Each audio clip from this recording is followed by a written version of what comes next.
Welcome back to the program, Einar. As well as this order for consular staff to leave Shanghai, the US State Department has told Americans to reconsider travel to China. Just how bad is this outbreak in Shanghai, and why are lockdown measures failing to contain it?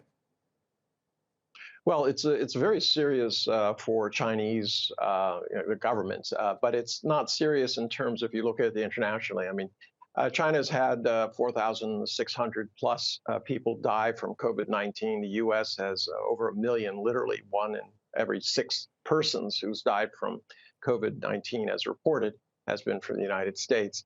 As we speak in South Korea, yesterday there was 210,000 cases. But China has a they have a complete no coronavirus spread policy. So they're treating this very, very seriously. They've taken some efforts to make sure that humanitarian issues are being addressed. They have a new process where they rate all of the different areas in Shanghai by whether they're high risk, medium risk, or low risk.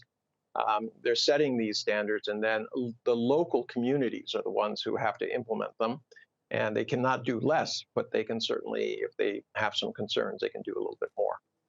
Now, residents of Shanghai have taken to social media to vent their anger over the lockdown. They're questioning the practicality of persisting with China's zero-tolerance approach to COVID-19. Is it time for China to try a different approach, as much of the rest of the world has? Well, the rest of the world has a higher tolerance for death than China does. As I said in my earlier things, I mean, there's been 6 million people dead around the world. I mean, China has a fair percentage of the world's population. They have 4,600 plus. It's a socialist nation. They put the welfare of the people first. It's a political issue as well as scientific. So they've been following the science very, very carefully. The concern here is that, in a place like the U.S., you have more than 30 critical care beds per, 10,000 people. So in China, it's 3.6.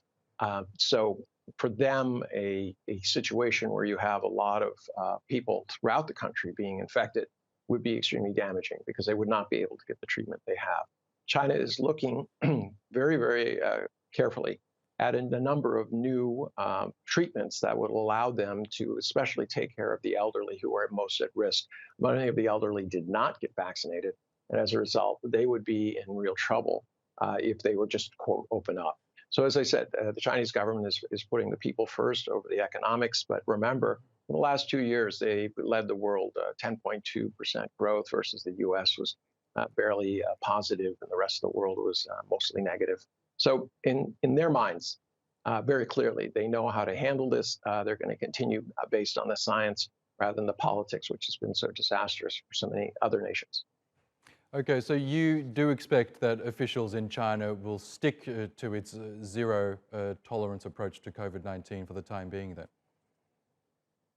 For the short time being, there's and I shouldn't say three. There's three domestic and a number of international treatment drugs, mRNA pills and things like this that can treat people who actually are exposed or in critical shape. And these have a very 90% plus efficacy. If that's in the case, then they can switch from this pandemic to endemic. Over the last 6 months, there's not been one death in Shanghai from COVID-19. And this fits the performance that they have. They want 0.01% morbidity before they kind of open things up. But they also need to have the tools to fight it if people in fact do get sick. And as I said, it's a people-centered approach. It doesn't necessarily follow the economics. Obviously, Shanghai is a central economic hub, and a lot of people there are concerned perhaps more about the money than they are about the welfare of the fellow citizens. Okay, Einar Tangen, we'll have to leave it there, but a pleasure as always to get your analysis. Thank you for that.